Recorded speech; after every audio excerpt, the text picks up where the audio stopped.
Hello दोस्तों, नमस्कार। आप सभी का देहरादून स्टडी पॉइंट में स्वागत है। तो जुड़ जाइए दोस्तों आप सभी। और मैं हूं दोस्तों मोहित सिंह रावत। तो यहाँ पे हम आज जो बात कर रहे हैं दोस्तों, यह है अजय रावत सर की बुक का। देखिए दोस्तों, हमने आपके लिए जो उत्तराखंड के 5000 एमसीक्यूज की जो सीरीज चला रखी है, जो बहुत ही इंपॉर्टेंट है आपके अपकमिंग एग्जाम के लिए। तो वहाँ पे हम आपको डिटेल से डिस्कस कराते हैं, बहुत सारी बुक्स का डाटा आपको तैयार कराते हैं। लेकिन कुछ स्टूडेंट का यहाँ पे कहना है कि उन्हें अजय रावत सर की बुक को अलग से पढ़ना है। तो उसके लिए दोस्तों यहाँ पे ये डाटा है, यहाँ पे केवल अजय रावत सर की जो बुक है उसका डाटा हमने तैयार किया है। पेज नंबर 1 से लेकर पेज नंबर 40 तक आपको यहाँ पे मिलेगा और डिटेल से आपको मिलेगा। तो वीडियो को आपको लास्ट तक देखना है। एक भी प्रश्न 1 से लेकर 40 तक आपका नहीं छूटने वाला, क्योंकि जो यूकेएसएससी है वो अजय रावत सर की बुक से मैक्सिमम क्वेश्चन आपको उत्तराखंड हिस्ट्री के पूछता है। तो शुरुआत करते हैं दोस्तों आज की अपनी क्लास को। तो स्वागत है आप सभी का देहरादून स्टडी पॉइंट में। तो शुरुआत करते हैं दोस्तों। तो पहला क्वेश्चन अजय रावत सर की बुक से है यहाँ पे कि डॉक्टर एमपी जोशी, पहला क्वेश्चन यहाँ पे आप देखिए कि डॉक्टर एमपी जोशी जी द्वारा लखुडियार की खोज किस वर्ष की गई है। कुछ स्टूडेंट यहाँ पे कंफ्यूज हो जाते हैं क्योंकि उन्होंने 1965 पढ़ा है, जो कि गलत है। इसका जो राइट आंसर है दोस्तों वह है ऑप्शन नंबर सी, यानी 1968, 1968। ध्यान रखना, डॉक्टर एमपी जोशी यानी महेश्वरी प्रसाद जो जोशी हैं, उनके द्वारा लखुडियार की जो खोज की गई थी 1968 में की गई थी। कब की गई थी? 1968 में की गई थी। अब देखिए यहां से क्या क्या प्रश्न इंपॉर्टेंट बनते हैं, लखुडियार से क्या क्या इंपॉर्टेंट प्रश्न बनते हैं। देखिए सबसे इंपॉर्टेंट प्रश्न यहां से बनता है कि ये किस नदी के तट पर है। जो पुराने स्टूडेंट है वो आसानी से जानते हैं, लेकिन जो नए स्टूडेंट्स है वो समझिए कि लखुडियार की खोज की थी एमपी जोशी जी ने 1968 में की थी। और यह जो है लखुडियार, यह आपको मिलेगा सुयाल नदी के तट पर। कहां पे मिलेगा? सुयाल नदी के तट पर आपको मिलेगा। दूसरा इंपॉर्टेंट प्रश्न यहां से क्या बनता है? दूसरा इंपॉर्टेंट प्रश्न यहां से यह बनता है कि यह आपको किस मार्ग पे मिलेगा। यह जो आपको मिलेगा ये मिलेगा आपको अल्मोड़ा पिथौरागढ़ मार्ग पे। कहां पे मिलेगा? अल्मोड़ा पिथौरागढ़ मार्ग पे। जब टफ प्रश्न बनते हैं ऐसे बनते हैं, तो ध्यान रखना अल्मोड़ा पिथौरागढ़ मार्ग पर। तो अल्मोड़ा पिथौरागढ़ मार्ग पर आपको लखुडियार मिलेगा, सुयाल नदी के तट पर आपको मिलेगा। और एक चीज यहां से यह ध्यान रखना, अगर हम इसकी बात कर रहे हैं तो इस गुफा की तुलना भीमबेटका से की जाती है। कहां से की जाती है? जो मध्य प्रदेश में जो भीमबेटका की जो गुफा है वहां से इसकी तुलना की जाती है। नागफनी आकार की यह जो गुफा है। और एक चीज जो सबसे इंपॉर्टेंट यहां पे आपको ध्यान रखना है कि इस गुफा का जो यहां पे गुफा मिली है, गुफा में जो चित्र मिले हैं, उसकी जो मुख्य विषय है या मुख्य जो थीम है, तो थीम पूछा जाएगा कि क्या है यहाँ की। तो ध्यान रखना इसकी जो थीम है वह है सामूहिक नृत्य। क्या है? सामूहिक नृत्य। तो ध्यान रखना लखुडियार से इतने प्रश्न इंपॉर्टेंट है। सुयाल नदी के तट पर है, अल्मोड़ा पिथौरागढ़ मार्ग पे, यानी अल्मोड़ा के जो डलबेंड जो स्थान है वहां पर आपको मिलेगा। और थीम की बात करें तो सामूहिक नृत्य इसकी थीम है। चलते हैं क्वेश्चन नंबर 2 पे। देखिए क्वेश्चन नंबर 2 है यहाँ पे, फड़का नोली स्थान किस नदी के तट पर स्थित है। अब जब हम फड़का नोली की बात कर रहे हैं तो यह भी कहां पर मिलेगा? यह भी अल्मोड़ा में मिलेगा। और यह भी जो आपको मिलेगा ये सुयाल नदी के तट पर मिलेगा, यानी ऑप्शन नंबर सी इसका सही आंसर है। अब देखिए दोस्तों, फड़का नोली से प्रश्न आपके लिए क्या बनेगा? फड़का नोली से प्रश्न यह बनेगा कि जो फड़का नोली स्थान है, यहां पर जो खोज की थी, यानी इस स्थान से जो प्रागैतिहासिक स्थल की जो खोज की थी वह किसने की थी। तो ध्यान रखना इसकी खोज की थी यशोधर मठपाल जी ने। किसने की थी? यशोधर मठपाल जी ने। किसने की थी? यशोधर मठपाल जी ने की थी। तो इंपॉर्टेंट प्रश्न है, यशोधर मठपाल जी ने इसकी खोज की थी। और भी इंपॉर्टेंट यहां पे यह है दोस्तों कि इसकी खोज यशोधर मठपाल जी द्वारा 1900, ध्यान रखना 1900 कब की थी? 1985 में की थी। कब की थी? 1985 में की थी, 1985 में की थी। 1985 में फड़का नोली की खोज यशोधर मठपाल जी द्वारा की गई थी। यशोधर मठपाल जी से क्या प्रश्न बनते हैं? देखिए यशोधर मठपाल जी से बहुत सारे प्रश्न बनते हैं। सबसे पहले यशोधर मठपाल जी से बनता है कि इन्हें जो पद्मश्री का जो अवार्ड दिया गया था कब दिया गया था? तो 2006 में दिया गया था। इसके अलावा इनकी जो बुक्स हैं वहां से प्रश्न बनते हैं। देखिए एक बुक है यशोधर मठपाल जी की काफी प्रसिद्ध है, वो है कुमाऊं पेंटिंग। कुमाऊं पेंटिंग किसने लिखी है? यशोधर मठपाल जी ने लिखी है। केरला का जो रॉक आर्ट पेंटिंग है वो किसने लिखी है? यशोधर मठपाल जी ने लिखी है। भीमबेटका की जो रॉक आर्ट पेंटिंग है वो किसने लिखी है? यशोधर मठपाल जी ने लिखी है। तो काफी इंपॉर्टेंट है यशोधर मठपाल जी, और यहां से काफी प्रश्न बनते हैं। तो क्वेश्चन नंबर 2 हो गया। अगले क्वेश्चन की बात करते हैं दोस्तों। यहाँ पे क्वेश्चन नंबर 3 है कि किस प्रागैतिहासिक चित्रों को उत्तराखंड में सबसे सुंदर कृतियां माना गया है? लखुडियार की, ग्वारखा की, किमनी की या फिर पेड़साल की? तो इसका तो राइट आंसर है ऑप्शन नंबर जो आपको बी दिखाई दे रहा है, यानी ग्वारखा गुफा। तो ध्यान रखना, ग्वारखा गुफा के जो चित्र है इन्हें सर्वाधिक क्या माना गया है? सुंदर कृतियां माना गया है, क्योंकि अभी सर्वाधिक सुरक्षित मात्रा में ये है। और ग्वारखा गुफा से क्या प्रश्न बनते हैं? देखिए, ग्वारखा गुफा से जो प्रश्न बनते हैं वो इस प्रकार बनेंगे। ग्वारखा गुफा को प्रकाश में या पुरातत्व के प्रकाश में लाने का जो श्रेय जाता है वो किसे जाता है? तो ध्यान रखना, इनका नाम क्या है? इनका नाम है राकेश भट्ट। क्या नाम है? राकेश भट्ट। तो राकेश भट्ट, ध्यान रखना, ये इंपॉर्टेंट है, काफी इंपॉर्टेंट प्रश्न है। फिर इसके अलावा कहां पे मिलेंगे? डुंगरी ग्राम आपको मिलेगा, चमोली में आपको मिलेगा। और इसके अलावा जो काफी इंपॉर्टेंट है दोस्तों वो यहां पर है कि यहां पे 41 आकृतियां मिली हैं। क्या मिली है? 41 आकृतियां मिली है। क्या मिली है?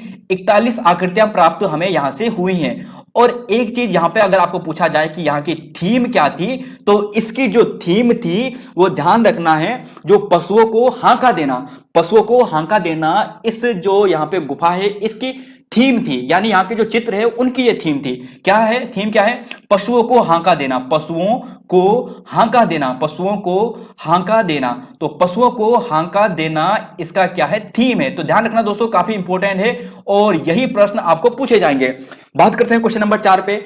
नैनीताल में 5 ताम्र मानव कृतियां की खोज कब हुई?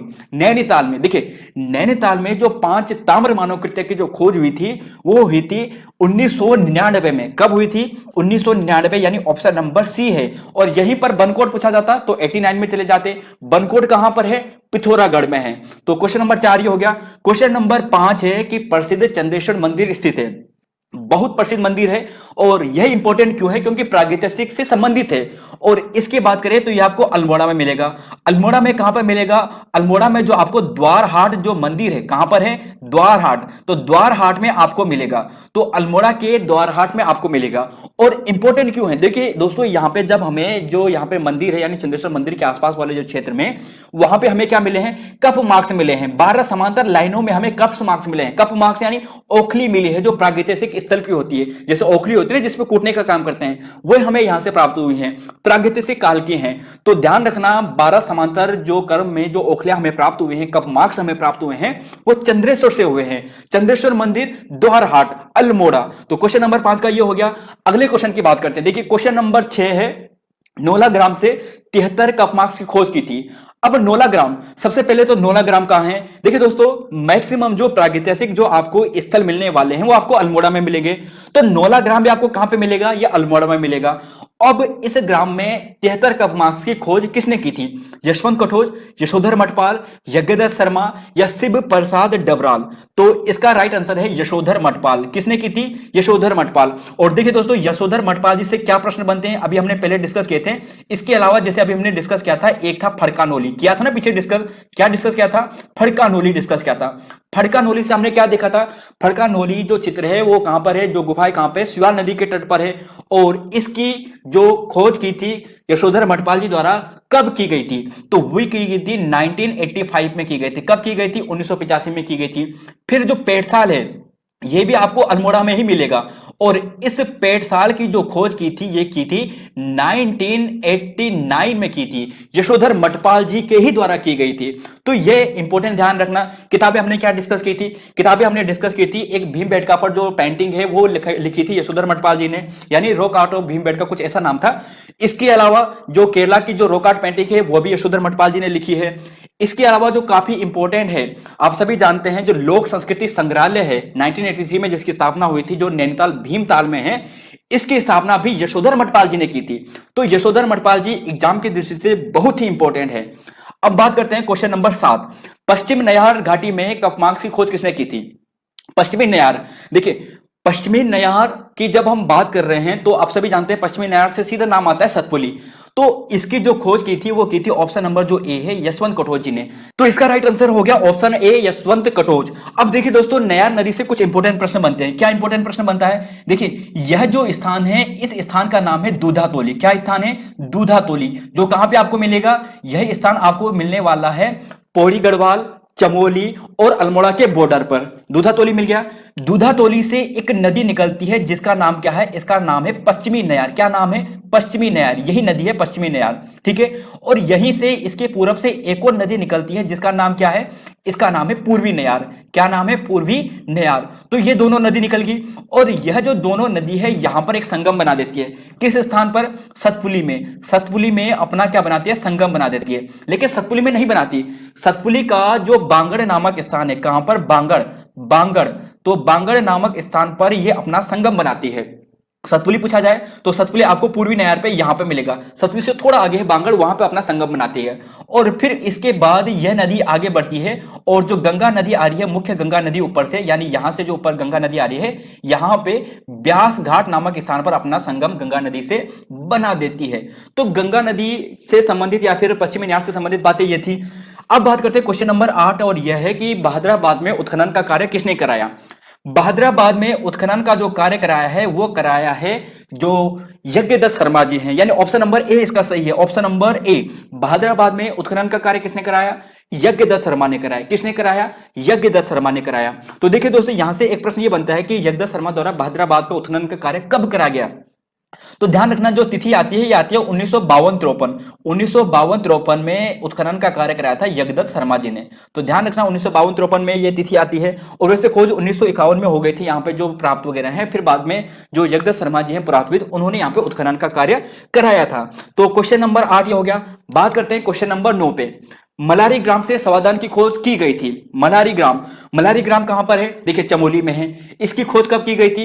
1955, 1956, 1952, 1962 या फिर 1968। अब यह प्रश्न यूकेएसएससी ने जो अभी हाल ही में एग्जाम हुआ था फॉरेस्ट गार्ड का, वहां पे पूछा था।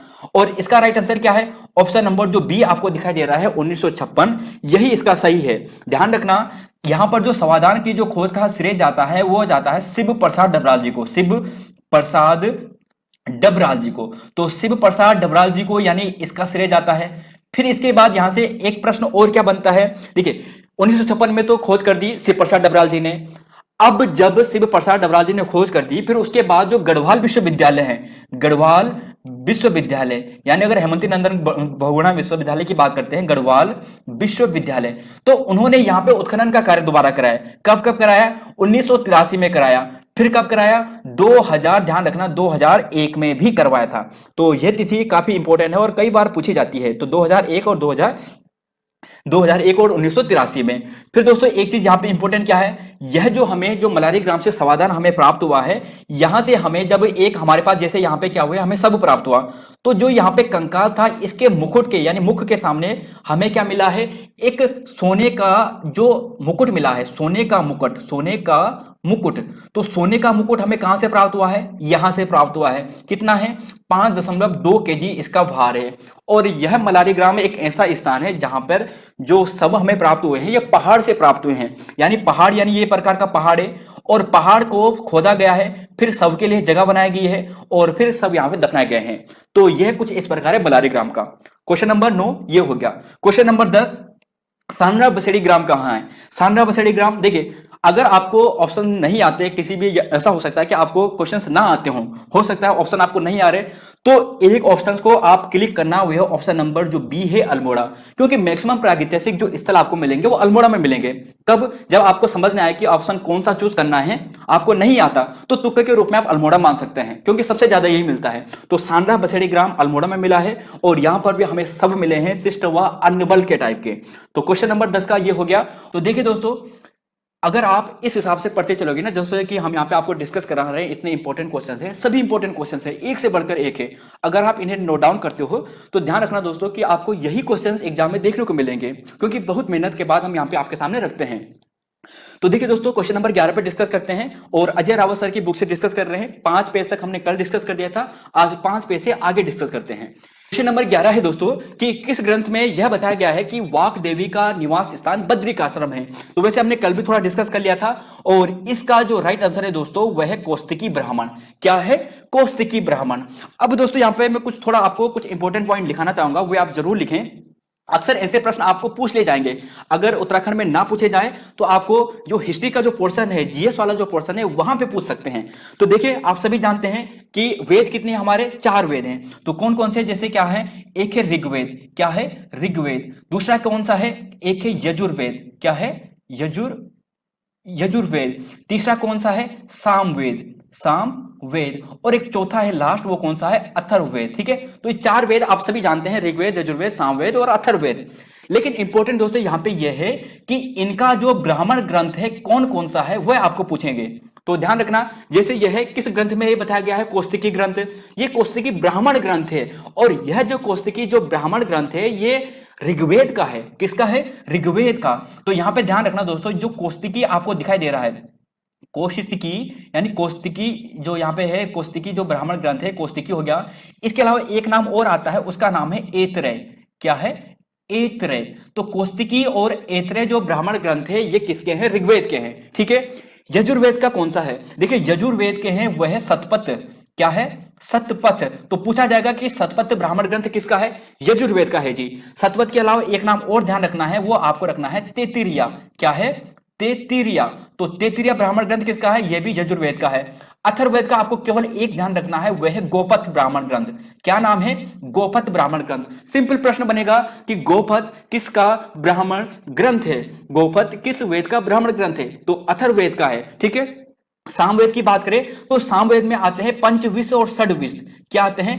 पंचविश, पंचविश, पंचविश। तो पंचविश आ गया, और एक आता है षड्विश। तो पंचविश, षड्विश। तो पंचविश, षड्विश। तो यानी दो ब्राह्मण ग्रंथ आपने यहां पे देख लिया, और अथर्ववेद का एक देख लिया। इंपॉर्टेंट क्या है दोस्तों? कौशिकी ब्राह्मण में बताया गया है कि बद्रिकाश्रम में क्या है कि वाग देवी का निवास स्थान है, यानी शाश्वत यहाँ पे धाम है। ठीक है, ऐतरेय ब्राह्मण में क्या बताया गया है? ऐतरेय ब्राह्मण में भी बताया गया है जो यहाँ के लिए है उत्तर कुरु शब्द का प्रयोग हुआ है। जो गढ़वाल जो क्षेत्र है इसके लिए उत्तर कुरु शब्द का प्रयोग हुआ है। इसके लिए जो महाभारत है वहां पर भी उत्तर कुरु शब्द का प्रयोग हुआ है ना। तो यह बातें आपको यहां से ध्यान रखनी है। अगला क्वेश्चन डिस्कस करते हैं। क्वेश्चन नंबर 12 है कि प्रसिद्ध व्यास गुफा किस जनपद में है?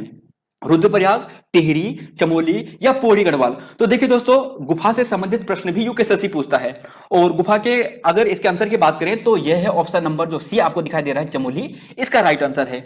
अब थोड़ा कुछ गुफाएं जो है उत्तराखंड की, वहां पे हम थोड़ा आपको डिस्कस कराते हैं। तो देखिए दोस्तों, गुफा की बात करते हैं कुछ उत्तराखंड की। तो सबसे पहले अगर हम बात करते हैं उत्तरकाशी की, तो देखिए उत्तरकाशी में कौन कौन सी गुफाएं हैं? उत्तरकाशी में जो आपको गुफाएं दिखेंगी उनको आपको ध्यान रखना है। प्रकटेश्वर गुफा, पांडव गुफा, श्रृंगी गुफा, पराशर गुफा, मातंग ऋषि गुफा। 5 गुफाएं होगी, प्रकटेश्वर, पांडव, श्रृंगी, पराशर और मातंग ऋषि। देखिए दोस्तों, पांडव गुफा आपको जो गंगोत्री, जो गंगा नदी आ रही है ना, भागीरथी नदी, उसी के तट पर आपको मिल जाएगा, काफी प्रसिद्ध है। तो प्रकटेश्वर, पराशर, श्रृंगी और मातंग ऋषि, और इसके अलावा पांडव गुफा। ठीक है, अब देखिए दोस्तों, देहरादून में कौन कौन सी गुफा है? देहरादून की अगर गुफा की बात करें तो है मेवाला गुफा, जिसे बुधेर गुफा भी कहते हैं, बीसपुरिया गुफा यहां पर है, और जो रॉबर्ट्स केव है, रॉबर्ट्स गुफा है, यह भी देहरादून में स्थित है। तो देहरादून की गुफा ये हो गई। उत्तरकाशी की गुफा भी आपने देख ली। अब देखिए दोस्तों, टिहरी गढ़वाल की बात करते हैं। किसकी बात कर रहे हैं? टिहरी गढ़वाल की। यह यूपीएससी अक्सर पूछता है। टिहरी गढ़वाल में जो आपको मिलते हैं वह मिलता है विशिष्ट गुफा, जो बहुत इंपॉर्टेंट है दोस्तों। जो विशिष्ट गुफा है ना, बहुत इंपॉर्टेंट है। कई बार यूपीएससी ने पहले पूछा है। विशिष्ट गुफा टिहरी गढ़वाल में है, सॉरी, वशिष्ठ गुफा टिहरी गढ़वाल में है, विश्वनाथ गुफा टिहरी गढ़वाल में है, और गर्भजोन गुफा यह भी कहां पर है? टिहरी गढ़वाल में है। तो टिहरी गढ़वाल में 3 हो गए। ठीक है दोस्तों, अब जरा हम बात करते हैं पौड़ी गढ़वाल की। तो पौड़ी गढ़वाल में से केवल एक नाम है, झिलमिल गुफा। अब दोस्तों यहाँ पे ये झिलमिल गुफा है, झिलमिल गुफा पौड़ी गढ़वाल में है। झिलमिल, अगर आपको ताल पूछा जाए तो झिलमिल ताल आप कहां होगा, इसका आंसर आप नीचे कमेंट बॉक्स में जरूर दें कि झिलमिल ताल कहां पर है। झिलमिल गुफा तो पौड़ी गढ़वाल में हो गई। ठीक है, इसके बाद रुद्रप्रयाग की बात करते हैं। तो रुद्रप्रयाग में कहां पर है? देखिए, रुद्रप्रयाग में है ध्यान गुफा और कोटेश्वर गुफा। जो कोटेश्वर है ना, वहां पर हो गया। ध्यान गुफा जहां पे मोदी जी ने ध्यान किया था, आप सभी काफी प्रसिद्धि भी आई थी यहाँ पे कुछ टाइम पहले। तो ध्यान गुफा और कोटेश्वर गुफा रुद्रप्रयाग में। अब जो सबसे इंपॉर्टेंट है दोस्तों वह है चमोली। हम यहाँ पे केवल गढ़वाल की बात करें, जो गढ़वाल क्षेत्र के अंतर्गत आ रहे हैं, क्योंकि अगर पूरा डिस्कस करें तो काफी बड़ा हो जाएगा वीडियो।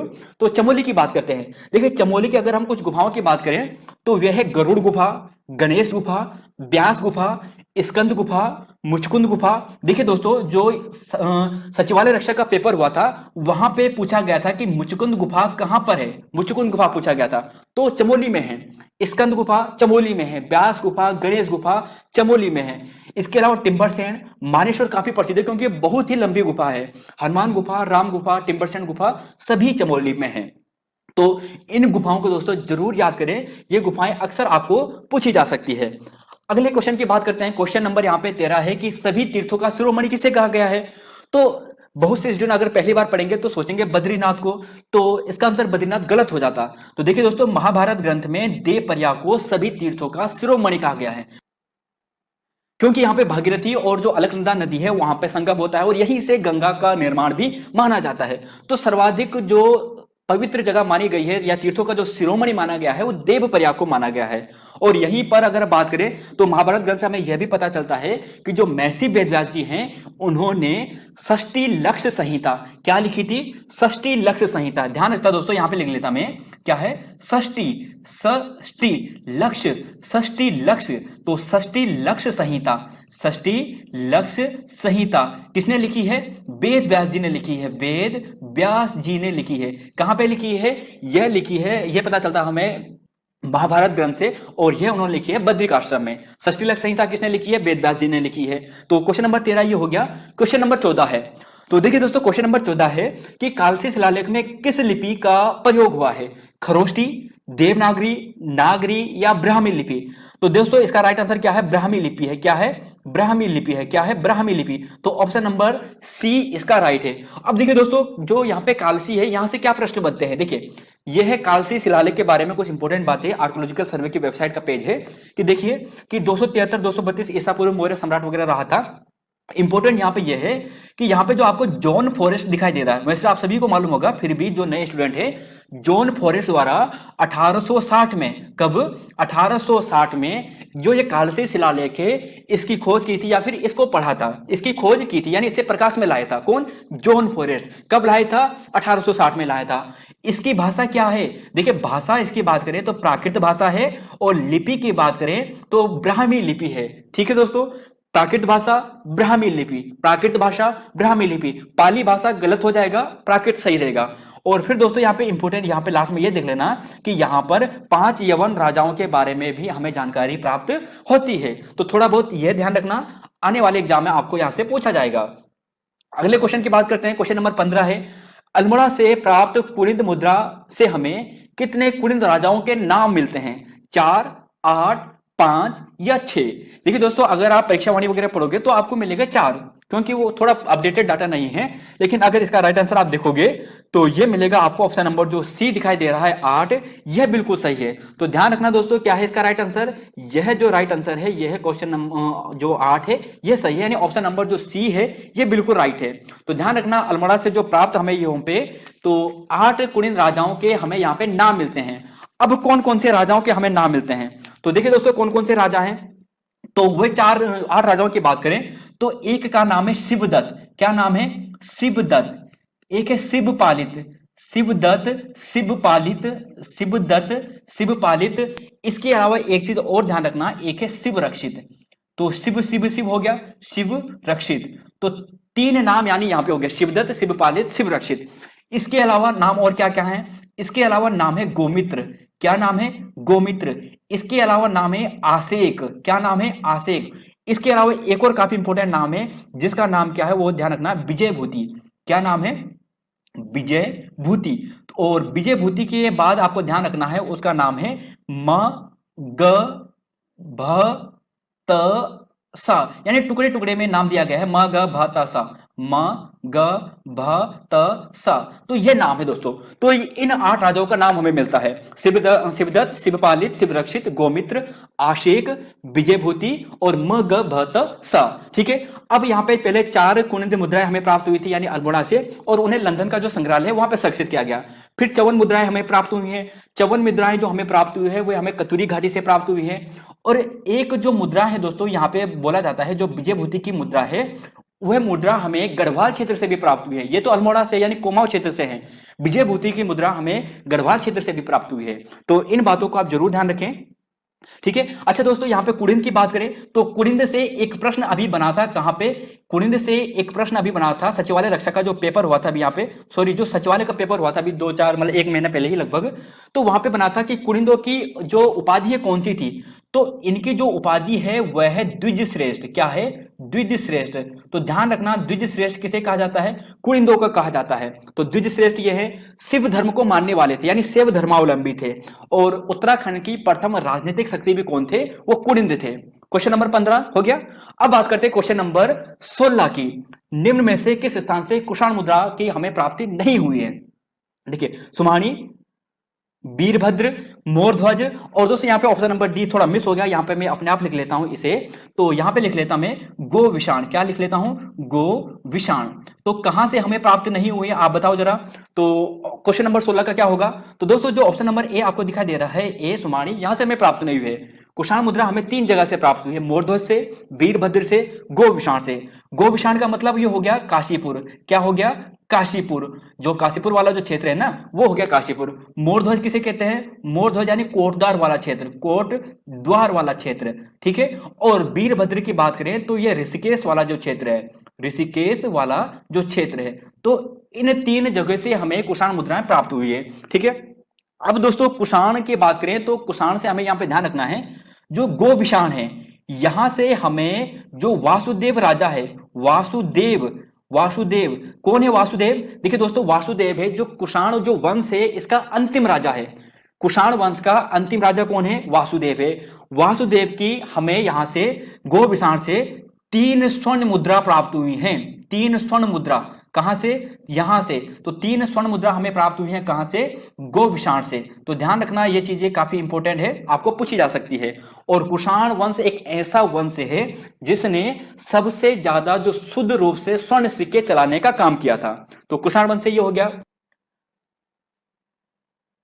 17वां क्वेश्चन है दोस्तों यहाँ पे कि 3री-4थी सदी में यौधेय राजवंश का शासन गढ़वाल में था, इसका प्रमाण हमें कहां से मिलता है? तो देखिए दोस्तों, इसका जो राइट आंसर है वह है ऑप्शन नंबर ए यानी लैंसडौन। तो यहां पे हमें 2 प्रमाण मिलते हैं। एक तो मिलता है हमें कहां से? एक तो मिलता है हमें कालो का डांडा। कालो का डांडा यानी कालो का डांडा। तो कालो का डांडा का मतलब दोस्तों ये हुआ कि ये लैंसडौन से हमें मिलता है।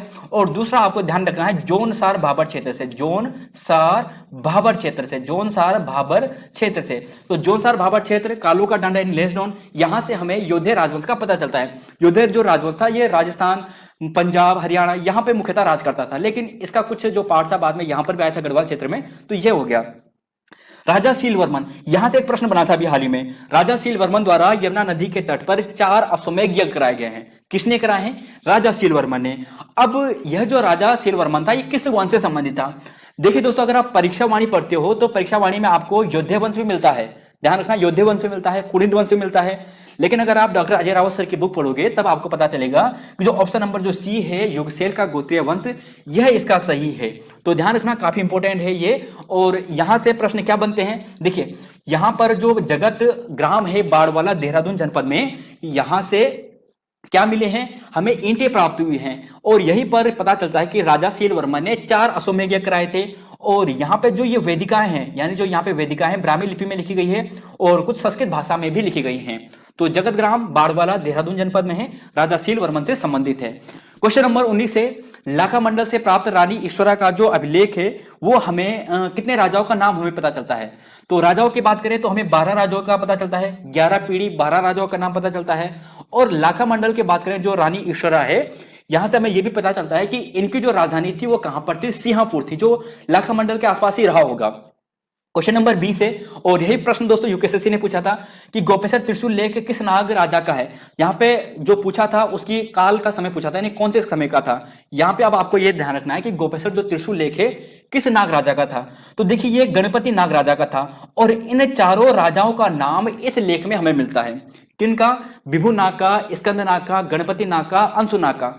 सबसे पहले स्कंद, फिर विभु, फिर यहाँ पे आएगा अंशु और लास्ट में आएगा गणपति नाग का। तो यानी यहां तक आपको ये ध्यान रखना है। पार्ट 2 है अजय रावत सर की बुक पे।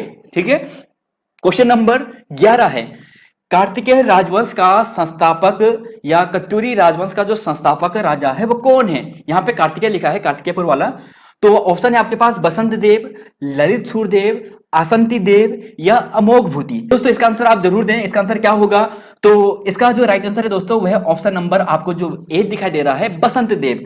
अब देखिए दोस्तों, बसंत देव की बात करते हैं। बसंत देव से क्या क्या प्रश्न बनते हैं, तो देखिए क्या क्या प्रश्न बनते हैं। बसंत देव कार्तिकेय राजवंश का संस्थापक था, ठीक है। इसके अलावा दोस्तों यहाँ पे आपको ये ध्यान रखना है कि इसने लगभग, यानी अगर इसका जो कार्यकाल, यानी इस वंश की स्थापना इसने कब की थी, लगभग 700 एडी में इसकी स्थापना की थी, यानी 700 ईस्वी में इसकी स्थापना की थी। अब इसी ने, जो बसंत देव है, बसंत देव ने जोशीमठ का जो नरसिंह मंदिर है उसका निर्माण कराया था। बहुत ही इंपॉर्टेंट है, जोशीमठ का नरसिंह मंदिर किसका निर्माण कराया था? जोशीमठ, जोशीमठ में नरसिंह मंदिर का निर्माण, नरसिंह मंदिर, तो नरसिंह मंदिर का निर्माण किसने कराया? तो जोशीमठ में नरसिंह मंदिर का निर्माण किसने कराया? बसंत देव ने कराया। किसने करवाया? बसंत देव ने कराया। ध्यान रखना दोस्तों, काफी इंपॉर्टेंट है कि किसने, आपको पूछा जाए, बसंत देव ने कराया। और इसके अलावा यहां पे यह भी ध्यान रखना आपको इससे कि इसने, बसंत देव ने एक मंदिर के लिए स्वर्णेश्वर जो ग्राम है वो दान दिया था।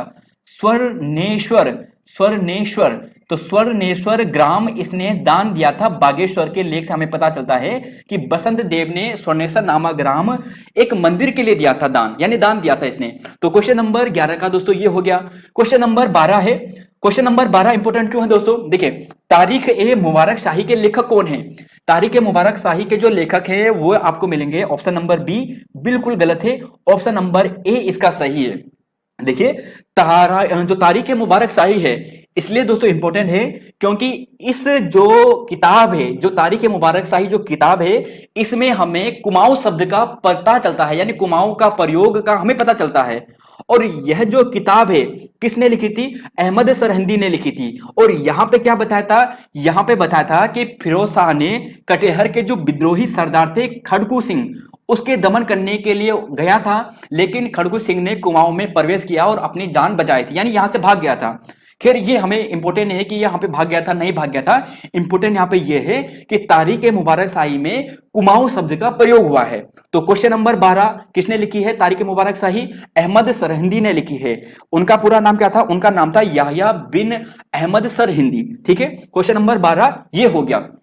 क्वेश्चन नंबर 13 है, कत्यूरियों की शीतकालीन राजधानी कहां थी? देखिए, कत्यूरियों की जो शीतकालीन जो राजधानी थी वह आपको मिलेगी ढिकुली में। कहां पे मिलेगी? ढिकुली में। ढिकुली कहां पे है? नैनीताल में है ना, जो कार्बेट नेशनल पार्क है आप सभी जानते हैं, है ना, इसका प्रवेश द्वार भी इसी को कहा जाता है। तो ढिकुली इसका सही है। कत्यूरियों की शीतकालीन राजधानी कहां है? ढिकुली है। ढिकुली है। कहां पर है? ढिकुली में है। लखनपुर भी उनका स्थान था, राजधानी वगैरह थी, लेकिन शीतकालीन राजधानी पूछी जाए तो ढिकुली थी। और चित्रशिला काफी प्रसिद्ध है। चित्रशिला किसे कहा जाता है? रानी खेत को कहा जाता है। किसे कहा जाता है? रानी खेत को कहा जाता है। और जो रानी जिया रानी है, इनका समाधि स्थली यही है। क्वेश्चन नंबर यहाँ पे 14 की बात करेंगे। Studies in Skanda Purana, studies in Skanda Purana के लेखक कौन है? तो दोस्तों डायरेक्ट क्वेश्चन यूपीएससी पूछता है किताबों से संबंधित, तो इसका राइट आंसर है एबीएल अवस्थी। आपको परीक्षा वाली बुक में मिलेगी, तो आपको इसे याद करके चलना है। Doctor ABL Awasthi, doctor ABL Awasthi. Question number यहाँ पे 15 है, शिव प्रसाद डबराल जी के अनुसार हिमालय की प्राचीनतम जाति कौन सी है? और यह प्रश्न यूपीएससी ने पूछ भी लिया है ना। तो दोस्तों यहाँ पे इसका राइट आंसर क्या है? किरात बिल्कुल नहीं है। ऑप्शन नंबर जो सी आपको दिखाई दे रहा है कोल, ये बिल्कुल सही है। तो शिव प्रसाद डबराल जी के अनुसार जो उत्तराखंड की, या सॉरी हिमालय की जो प्राचीनतम जाति है उसका नाम क्या था? कोल जाति था। क्या नाम था? कोल जाति था। और वह बताते हैं कोल के बाद किरात आए और किरात के बाद खस आए। तो क्वेश्चन नंबर 15 ये हो गया। अगला क्वेश्चन है दोस्तों क्वेश्चन नंबर 16, किस कार्तिकेय राजा का ताम्रपत्र पांडुकेश्वर से प्राप्त नहीं हुआ है? पांडुकेश्वर से हमें किस कार्तिकेय राजा का ताम्रपत्र नहीं प्राप्त हुआ है? सुभिक्षराज, पद्मदेव, ईष्टगढ़ देव या ललित शूरदेव? क्या होगा दोस्तों इसका आंसर? आप कमेंट बॉक्स में दीजिए, आपके कमेंट्स चेक करूंगा मैं। तो देखिए दोस्तों इसका राइट आंसर क्या है? तो इसका जो राइट आंसर है वह है आपको ईष्टगण देव का नहीं मिलेगा, आपको सुभिक्षराज का मिलेगा, ललित सूर्यदेव का मिलेगा, पद्म देव का मिलेगा। ललित सूर्यदेव के आपको 2 ताम्रपत्र मिलेंगे, पद्म देव का 1, सुभिक्षराज का 1। ईष्टगण देव का आपको कोई भी पांडुकेश्वर का ताम्रपत्र आपको नहीं मिलेगा। और जो कार्तिकेय राजा है इनके हमें 4 यहाँ पे ताम्रपत्र प्राप्त हुए हैं।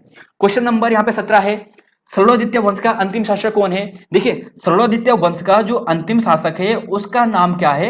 वह सुभिक्ष राज। देखिए, यह कौन है? यह संस्थापक है। यह कौन है? संस्थापक है। तो संस्थापक कौन है? यह इच्छत देव, जो कार्तिकेय राजवंश है उसकी एक शाखा है सरोलादित्य वंश। उसके जो संस्थापक है वह इच्छत देव। उन्होंने अपने पिता के नाम पर, सरोलादित्य के नाम पर इस वंश की स्थापना की थी। और फिर उसके बाद जैसे पहले इच्छत देव आए, फिर इच्छत देव के बाद देशत देव आए, देशत देव के बाद पद्म देव आए, और पद्म देव के बाद कौन आए अंतिम शासक? वह सुभिक्ष राज आए। तो क्वेश्चन नंबर 17 का दोस्तों ये हो गया। क्वेश्चन नंबर 18 है कि कांदेव पहाड़ी किस जनपद में है?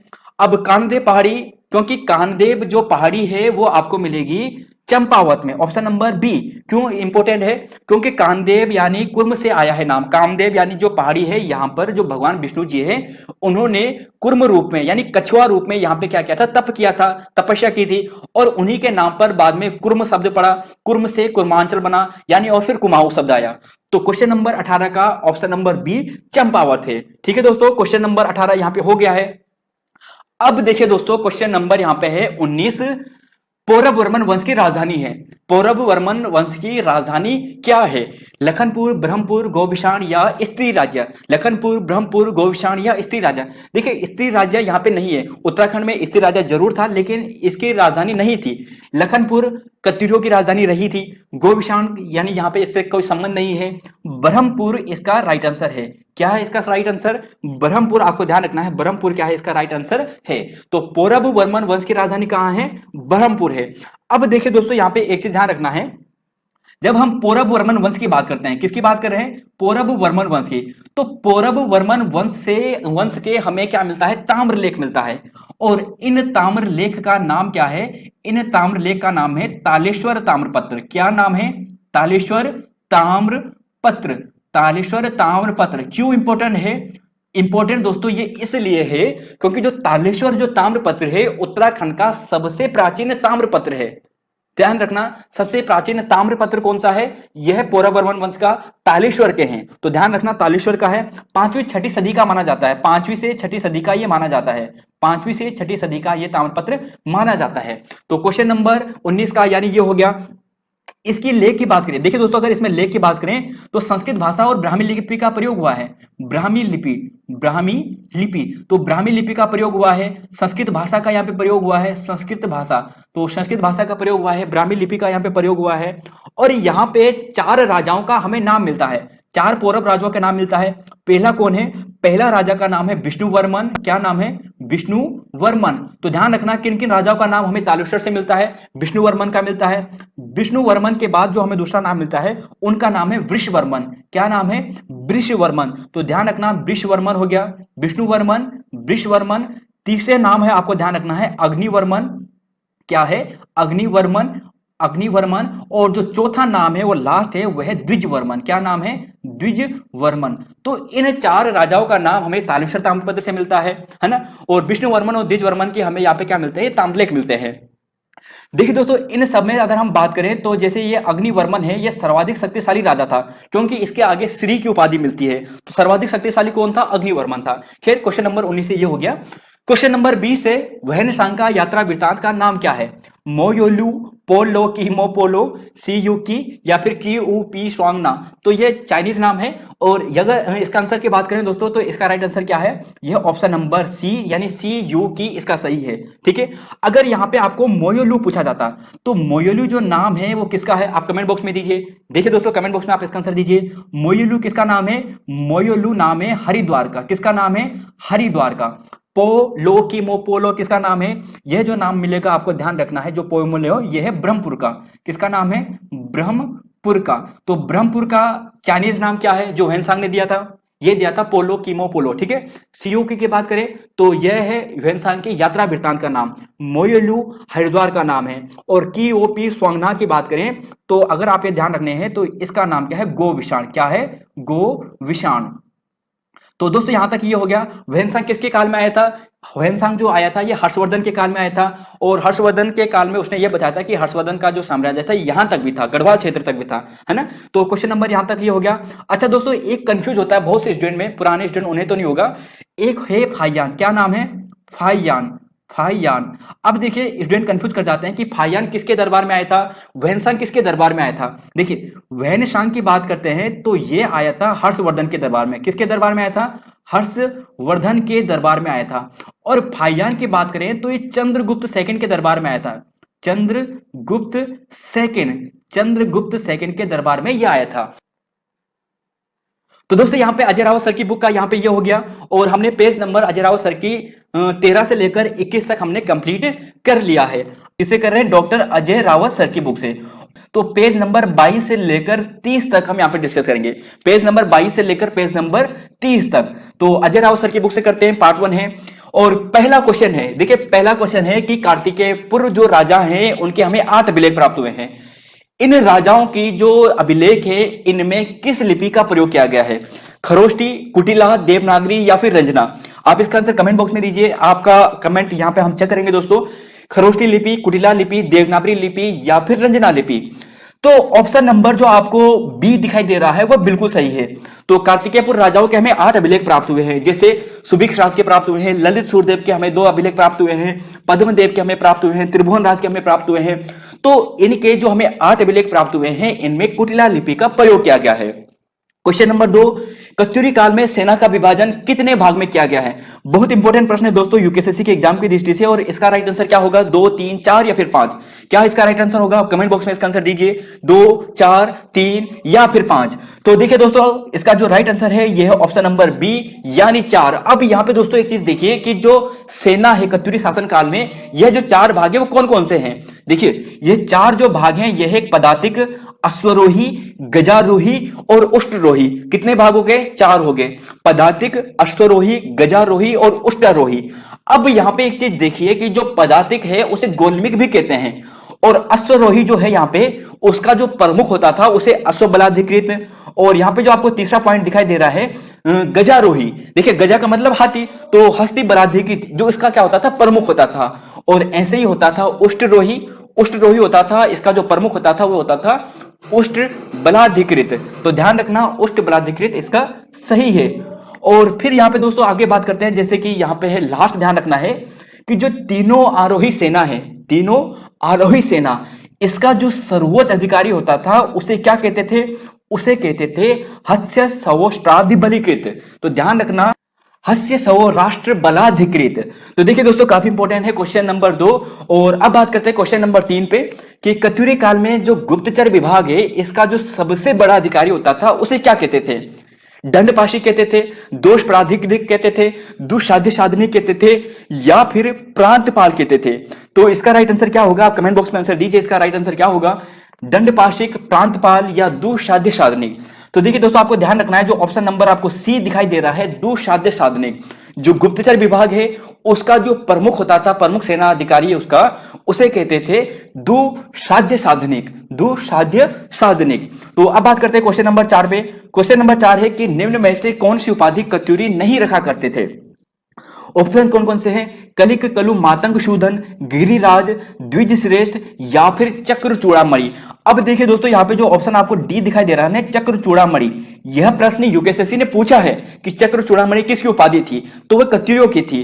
तो ध्यान रखना ये तो इंपॉर्टेंट है, यानी ये तो सही है। बाकी जो 3 ऑप्शन है दोस्तों यहाँ पे जो ऑप्शन जो सी आपको दिखाई दे रहा है ये नहीं है, क्योंकि जो द्विज श्रेष्ठ है ये किसकी उपाधि है, ये होती थी कुनिंद राजाओं की। किसकी उपाधि होती थी, कुनिंद जो राजा थे उन्हें कहा जाता था द्विज श्रेष्ठ। तो ध्यान रखना ऑप्शन नंबर जो सी है ये सही है। और इनकी उपाधि और कौन कौन सी है, तो कत्यूरी राजाओं की जो उपाधि आपको देखने को मिलेगी वो आपको मिलेगी चक्र चूड़ामणि, गिरिराज, परम भ्रमण्यक, परम भद्वारक, कली, कलंक, मादंग सूदन। इसके अलावा जो यहाँ पे आप देख सकते हैं ये सभी किसकी उपाधि है, कत्यूरी शासकों की उपाधि है। तो क्वेश्चन नंबर 4 तो ये हो गया दोस्तों। अब थोड़ा आगे बढ़ते हैं क्वेश्चन नंबर 5 पे। देखिए दोस्तों बहुत इंपॉर्टेंट क्वेश्चन है, यह सीरीज आपके लिए इतने इंपॉर्टेंट है कि आने वाले एग्जाम में आपको डायरेक्ट यहां से प्रश्न देखने को मिलेंगे। तो इस सीरीज को लास्ट तक जरूर देखें, इन सभी क्वेश्चंस को आप अपनी बुक में नोट डाउन करें, और इसके पीडीएफ तो हम आपको प्रोवाइड कराते ही हैं। तो क्वेश्चन नंबर 5 की बात करेंगे। क्वेश्चन नंबर 5 है कि कत्यूरी शासन में भू अभिलेख रखने का कार्य होता था। भू अभिलेख कौन रखते थे, क्षेत्रपाल, प्रभातार, उपचारिक या फिर उपरिक। अब देखिए दोस्तों इसका राइट आंसर क्या होगा, क्षेत्रफल सही होगा, प्रभातार सही होगा, उपचारिक सही होगा या फिर यहाँ पे जो आपके पास लास्ट ऑप्शन दिख रहा है उपरिक। तो इसका राइट आंसर क्या होगा? तो दोस्तों ध्यान रखना है, इसका जो राइट आंसर आपको देखने को मिलेगा वो है ऑप्शन नंबर जो सी है, उपचारिक, इसका बिल्कुल सही है। तो ध्यान रखना, उपचारिक इसका बिल्कुल सही है। और यहीं पर अगर आपको क्षेत्रपाल पूछा जाए तो क्षेत्रपाल कौन है? देखिए दोस्तों, क्षेत्रपाल होता था जो कृषि उन्नति पर ध्यान देने वाला अधिकारी होता था। किस पर? कृषि विकास पर, यानी कृषि विकास पर, कृषि विकास पर विशेष ध्यान देने वाला जो अधिकारी होता था उसे क्षेत्रपाल के अंतर्गत आता था। प्रभातार के अंतर्गत क्या आता था? प्रभातार की बात करें दोस्तों तो प्रभातार के अंतर्गत आता था भूमि की नापजोख रखने वाला, भूमि की नापजोख, भूमि की जो नापजोख वगैरह होती है, नापजोख वगैरह होती है वह रखने वाला। तो प्रभातार भूमि की नापजोख रखने वाला, क्षेत्रपाल कृषि विकास पर जो विशेष कार्य करता था उसे कहते थे। और औपचारिक कौन होता था? जो भू अभिलेख सुरक्षित रखने का काम करता था। तो क्वेश्चन नंबर 5 का ये हो गया सी। अब दोस्तों यहाँ पे जैसे डी ऑप्शन है उपरिक, तो कहीं पर उपरिक के लिए राज्यपाल शब्द का यूज किया गया है और कहीं पर उपरिक के लिए प्रांत शब्द का भी प्रयोग किया गया है। तो ध्यान रखना, क्वेश्चन नंबर 5 का option number C. Question number 6 है, कत्यूरी शासन में कितने जिलों या फिर हम जिसे विषय कहते हैं में बांटा हुआ था? 2 में, 6 में, 3 में या फिर 5 में? तो देखिए दोस्तों, इसका राइट आंसर क्या है? इसका राइट आंसर है ऑप्शन नंबर, जी हाँ दोस्तों, ऑप्शन नंबर सी बिल्कुल सही है। तो कत्यूरी का समय की जो शासन था, जो जिले थे वो 5 जगह बांटे गए थे। कौन कौन से बांटे गए थे? आप यहां पे देखिए दोस्तों, ये जिले हैं कत्यूरी शासन के। सबसे पहले आपको दिखाई दे रहा है ऐशाल विषय, दूसरा आपको दिखाई दे रहा है टंकड़पुर विषय, तीसरा है अंतरांग विषय, चौथा है आपको कार्तिकेयपुर विषय और लास्ट आपको 5वां दिखाई दे रहा है मायापुर हाट विषय। इनकी स्थिति आप यहाँ पे देख सकते हैं कि कहां कहां पर है। तो यह कार्तिकेयपुर राजाओं का जो जिले थे ये इस हिसाब से बटे हुए थे, 5 जिले थे। देखिए वैसे तो 4 जो गाथाएं मिलती है, 4 मिलती है, लेकिन एक 5वें का भी हमें प्रमाण मिलता है जो मायापुर घाटी हरिद्वार में, वहां पर भी हमें प्रमाण मिलता है। तो टोटल कितने हो गए? टोटल 5 हो गए। तो क्वेश्चन नंबर दोस्तों यहाँ पर ये भी हो गया। क्वेश्चन नंबर 7 है, ललित सूर्यदेव किस वंश से संबंधित थे? देखिए बहुत इंपॉर्टेंट है ललित सूर्यदेव, सबसे इंपॉर्टेंट राजा है कत्यूरी में ललित सूर्यदेव। तो आपको बताना है खरपर देव से है, सूर्यदेव से है, निम्बर देव से है या इष्टगण देव से है। तो किस वंश से संबंधित है ललित सूर्यदेव? कत्यूरी से है ही, कत्यूरी वंश से है, लेकिन कत्यूरी में कौन से वंश से? तो देखिए दोस्तों, इसका जो राइट आंसर आपको मिलेगा वो मिलेगा ऑप्शन नंबर सी, यानी निम्बर देव से। निम्बर जो देव वंश है वहां से संबंधित है। अब यहां पे आप देखिए दोस्तों, जैसे ये था निम्बर देव वंश, निम्बर देव वंश के बारे में बात करें तो ये एक शैव धर्मावलंबी था, यानी शैव धर्म को मानता था। अब जब निम्बर देव था तो निम्बर देव के बाद इष्टगण देव राजा बना, और यहां पर जब इष्टगण देव जब राजा बना तो यहां पे ध्यान रखना इसी का पुत्र था जिसका नाम था ललित सूर्यदेव। आप यहां पे देख सकते हैं ललित सूर्यदेव। और इष्टगण से इंपॉर्टेंट प्रश्न बनते हैं, जैसे कि इसने जागेश्वर में नवदुर्गा मंदिर बनाया, लकुलिश मंदिर का निर्माण इसने कराया, नटराज मंदिर का निर्माण इसी ने करवाया। और इष्टगण देव के काल में ही जो गुरु शंकराचार्य जी थे वे उत्तराखंड आए थे। ललित सूर्यदेव बहुत इंपॉर्टेंट है और सबसे सर्वशाली जो शक्तिशाली जो शासक था कत्यूरी में यही था ललित सूर्यदेव। और ललित सूर्यदेव से आप यहाँ पे देखिए कि इसके हमें 2 पांडुकेश्वर के अभिलेख मिलते हैं, एक 21वें साल का और एक 22वें साल का। और यहाँ पे इसकी 2 रानियों का नाम मिलता है, सामा देवी, लला देवी। और इसने एक उपाधि धारण की थी जिसका नाम क्या था? कली कलंक पंक मग्न धरती उद्धारक, जो काफी इंपॉर्टेंट है, पूछा जाता है। तो ललित सूर्यदेव से इंपॉर्टेंट ये है। फिर एक है भूदेव जो यहाँ पे लास्ट में बैठता है, और यहां से इंपॉर्टेंट यह है कि यह अंतिम शासक था और यह बौद्ध धर्म, जो बौद्ध धर्म है इसका प्रबल विरोधी था। और प्रबल विरोधी होने के कारण इसने बौद्ध शर्मण जो शत्रु है उसकी उपाधि धारण की थी। तो निम्बर देव से यह था।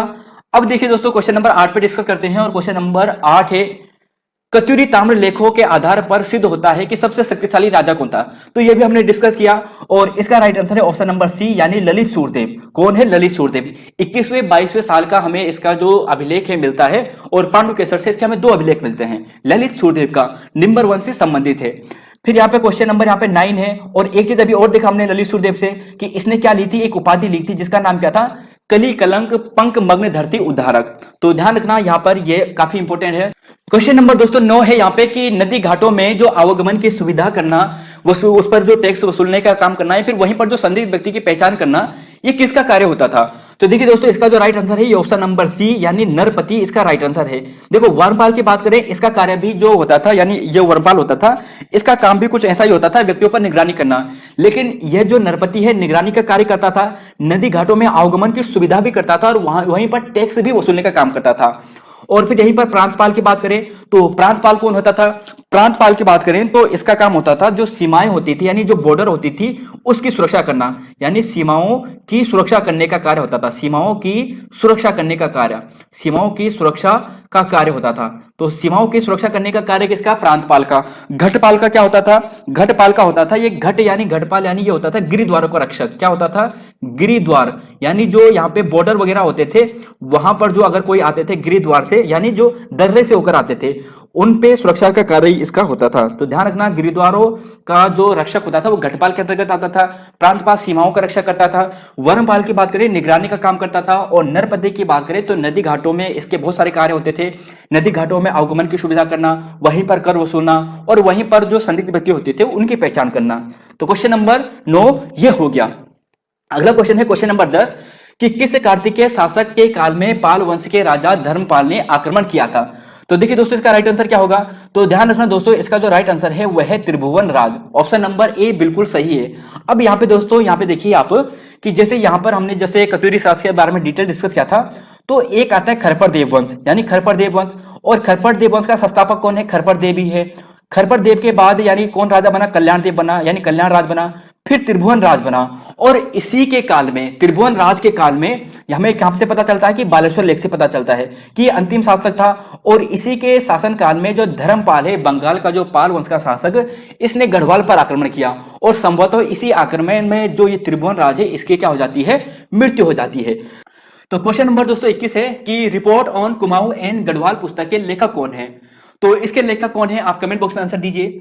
देखिए दोस्तों, आपके कमेंट्स हम जरूर चेक करते हैं और आप जो लाइव या फिर जो प्रीमियर होता है वहां पे भी अगर आप कमेंट करते हैं तो वह भी हम देखते हैं। तो कमेंट आप बेफिक्र होकर कीजिए, आपके कमेंट हम जरूर देखते हैं। तो report on Kumaon and Garhwal पुस्तक के लेखक कौन है? इलियट, जयदेव जोशी, वाल्टन या फिर फ्रेजर? तो देखिए दोस्तों, इसका राइट आंसर है ऑप्शन नंबर डी बिल्कुल गलत है। ऑप्शन नंबर जो सी है यह बिल्कुल सही है। डब्ल्यू फ्रेजर इसका राइट आंसर है। क्वेश्चन नंबर यहाँ पे 22 है कि an account of kingdom of Nepal पुस्तक का प्रकाशन। अब आपको इसका प्रकाशन बताना है कि इसका प्रकाशन कब हुआ। तो देखिए दोस्तों, इसका प्रकाशन कब हुआ आप बताइए, कब प्रकाशन हुआ होगा? आपके पास ऑप्शन है 1881, 1818, 1819, 1882। तो कमेंट बॉक्स में इसका आंसर दीजिए। और मैं समझ सकता हूं दोस्तों कि अगर आप इसका कमेंट बॉक्स में आंसर दोगे तो मैक्सिमम जो स्टूडेंट्स होंगे वो गलत ही देंगे। यकीन मानिए दोस्तों, 90% स्टूडेंट इसे गलत देंगे। 90% स्टूडेंट, तो 90% स्टूडेंट इसे गलत देंगे। तो दीजिए इसका कमेंट में आंसर, क्या आंसर हो सकता है? तो देखिए दोस्तों, इसका जो राइट आंसर है वो ऑप्शन नंबर ए बिल्कुल गलत है। ऑप्शन नंबर बी यह भी गलत है। ऑप्शन नंबर सी इसका राइट है, 1819 इसका सही है। जो किंगडम ऑफ नेपाल है, इस पुस्तक का पूरा नाम जैसे शॉर्ट में तो ऐसे लिख लेते हैं नेपाल, यानी किंगडम ऑफ नेपाल लिखा जाता है, यानी शॉर्ट में ऐसा लिखा जाता है किंगडम ऑफ नेपाल किसने लिखी, ये वगैरह। और इस पुस्तक का अगर आप अजय राव सर की बुक में देखोगे तो वहां पे 1881 लिखा गया है, जो टाइपिंग मिस्टेक है, लेकिन यह भी गलत है। आपको ध्यान रखना है 1819। अगर आप इस बुक का ओरिजिनल प्रिंट देखोगे तो वहां पे 1819 लिखा गया है, लेकिन अगर 1819 ऑप्शन में ना हो तब कौन सा रखें? देखिए दोस्तों, जैसे कि उत्तराखंड विवादित है, हर प्रश्न में विवाद उत्पन्न हो जाता है, फिर भी अगर 1819 ऑप्शन में ना आए तो उस स्थिति में आप 1819 चले जाना, 1818 चले जाना। तो ध्यान रखना, वैसे तो सबसे पहले 1819 क्योंकि ओरिजिनल बुक में 1819 लिखा गया है, और फिर 1819 ना हो तब 1818 आप जा सकते हैं। तो क्वेश्चन नंबर 22 हो गया। क्वेश्चन नंबर यहां पे बात करते हैं 23 की।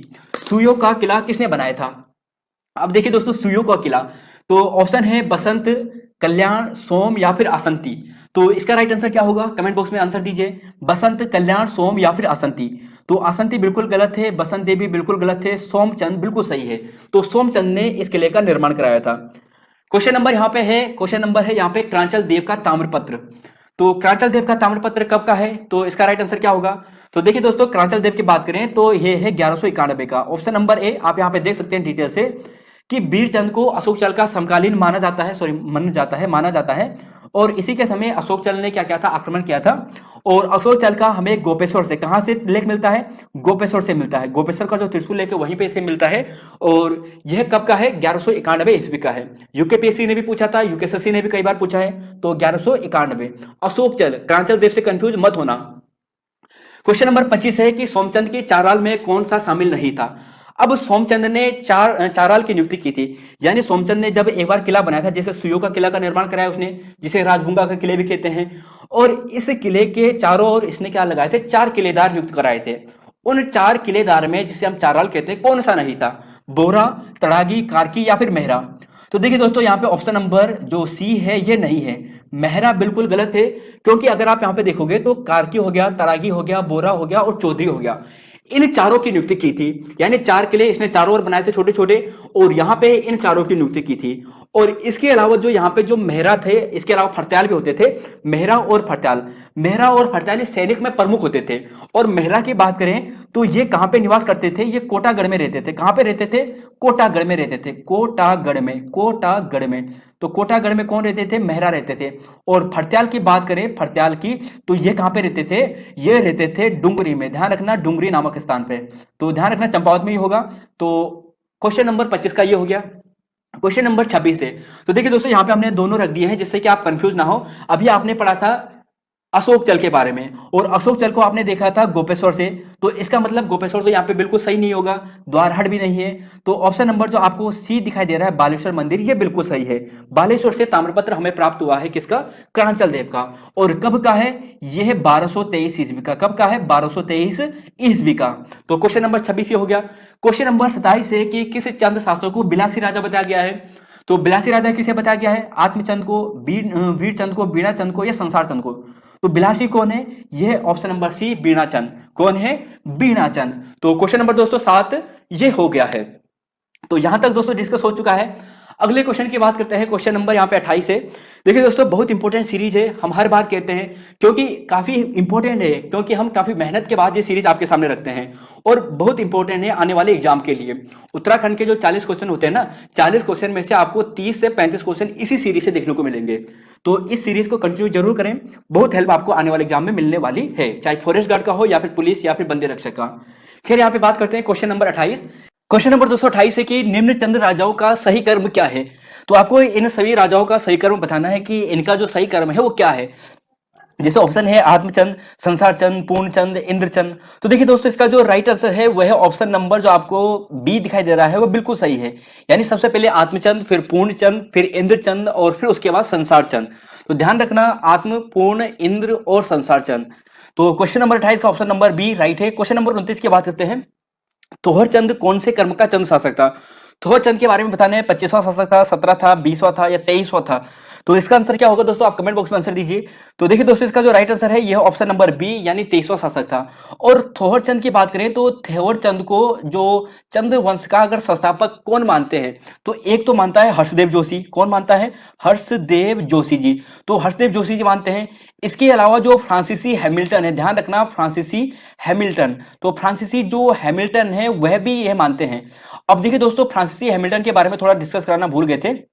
जो अभी पुस्तक हमने पीछे डिस्कस किया था, kingdom of Nepal, kingdom of Nepal, sorry, kingdom kingdom of Nepal, kingdom of Nepal. तो किंगडम ऑफ नेपाल जो पुस्तक है वो फ्रांसिस हैमिल्टन ने ही लिखी है। और कब लिखी है? 1819 में लिखी है। अगर 1819 ऑप्शन में ना आए तब 1818 आपको ध्यान रखना है। ठीक है, अगले क्वेश्चन पे बात करते हैं। क्वेश्चन नंबर 30 है कि सोमचंद किस धर्म का उपासक था? वैष्णव, शैव धर्म, बौद्ध धर्म या उपरोक्त में से कोई नहीं? तो कौन सा होगा दोस्तों? देखिए दोस्तों, जो सोमचंद था ना, इसने सोमेश्वर में जो शिव मंदिर है उसका निर्माण करवाया था। तो इसलिए जब शिव मंदिर का निर्माण कराया तो इस हिसाब से वो क्या होगा? शैव धर्म का अनुयायी होगा। तो ऑप्शन नंबर जो यहाँ पे आपको बी दिखाई दे रहा है वो बिल्कुल सही है। तो क्वेश्चन नंबर 30 का right answer option number B हो गया। तो आज के इस लेक्चर में दोस्तों इतना ही है। मिलते हैं आपको नई वीडियो में। तो जय हिंद दोस्तों, जय उत्तराखंड, जय देवभूमि।